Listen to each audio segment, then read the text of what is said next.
Émilien veut se réconcilier avec la belle-mère de Jean-Luc Reichmann, sa drôle de proposition. Jusqu'où la formidable aventure d'Émilien va-t-elle aller?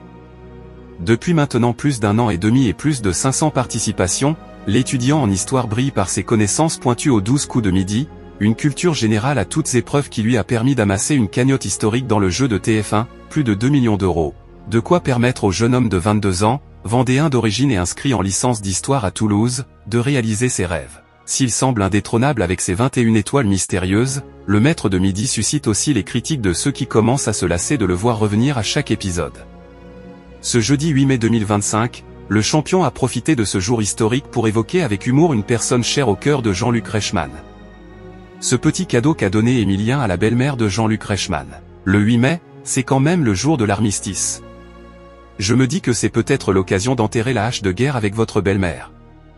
Pourquoi pas entamer des négociations, histoire que ça aille mieux entre elle et moi, a lâché Émilien sur le plateau des 12 coups de midi, suscitant les rires de Jean-Luc Reichmann.